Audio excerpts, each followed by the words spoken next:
Hi, it's David, the Reckless Rabbi. God bless you. God bless you. God bless you. I love you so much. I just want to talk today a little bit about divisions in the Christian church. The church today is very divided. I believe, of course, this started in antiquity with the split between the Catholic and the Orthodox Church, and then the Reformation, and then just, you know, hundreds of thousands, maybe, of different sects of Christianity developing. And what is this? This is nothing but Satan's plan. Satan wants to divide Christians against each other. So, when we are entering into a state of thinking that our denomination is better than another denomination, we have the correct path and they are wrong, this is very dangerous thinking because, well, first of all, how do you know you're really right? Are you really talking with Jesus and God and he's saying that you're right, your path is the right path? Remember, there are three voices we hear. We hear God's voice, our own voice, and Satan's voice. And these are very hard to differentiate, and it takes a lifetime of experiencing these voices, of deciphering these voices, of analytically critiquing these voices to figure out which one is coming from which. I feel like at my point in my Christian journey, I'm getting better at discernment, and I'm still not perfect at it. Sometimes I hear my own voice. You know, there were times in my Christian path where I thought every thought I heard came from God, and that every instinct, and if I saw someone, I would think, "Oh, that's Tom Cruise in disguise" or something, and it would pop in my head if I looked at someone similar height with similar haircut, and this is simply not true. This is the enemy trying to deceive us. So I want to talk about tolerance. What is the true Christian ideology and path? It is tolerance. It is love of everybody. St. Paul talks about this.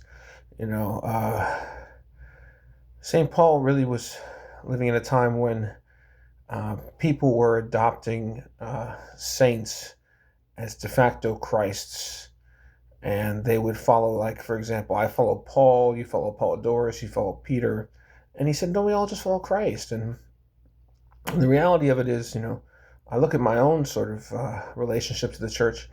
I don't belong to any one personal church. God forgive me, but I see flaws in all of them when I go to them. I see I'm just not. This is. I realize now, I'm having a realization. This is a sort of satanic mindset where I just look at the flaws. But another way of looking at it is that I see something good in all the denominations, and this is why Jesus said to preach to all nations, because diversity is unity in a sense. So, my own personal belief system, where am I at right now in my Christian journey? Um, I believe that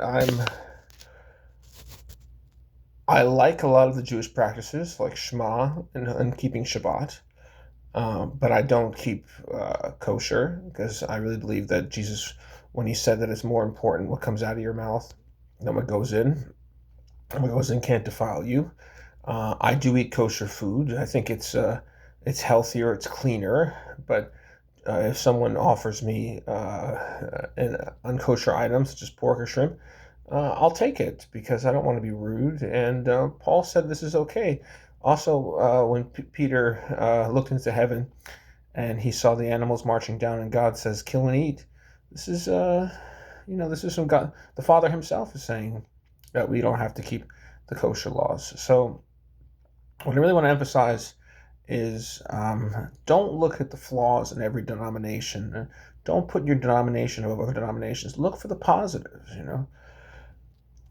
I love statues. I put up a video of the Virgin Mary yesterday of me praying outside the statue of the Virgin Mary. But there are some people who don't like statues because they have a fervor for that commandment that says don't put up idols. It's like, I respect that. I sincerely respect that. When I'm praying in front of a statue, though, I'm not praying to that statue. I'm not deifying that statue. I'm asking that person to intercede on my behalf to God. I'm still worshiping the one true God, which is the Trinity. So, what I really want to put forward here is acceptance, tolerance, love of everyone is the way to win most people to your side. You're not going to win people by proselytizing. You're not going to win people by chastising and proselytizing. You're going to win people by being the example.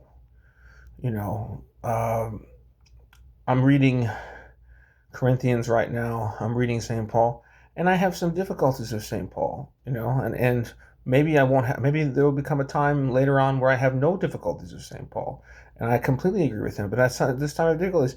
God wants us to analyze. God wants us to think. Jesus Christ was a scholar, and we are meant to be living in his image. So be a scholar, analyze, think critically. Don't blindly follow people. Listen to your heart, but remember, there are three voices: God's voice, Satan's voice, your own voice. Try to differentiate between the three, and the only way we can differentiate between the three is critical, analytical thinking. God bless, God bless, God bless. I love you so much. This is David, the Reckless Rabbi. Shema Yisrael Adonai Eloheinu Adonai Echad. Shalom Lach Miriam. Bye.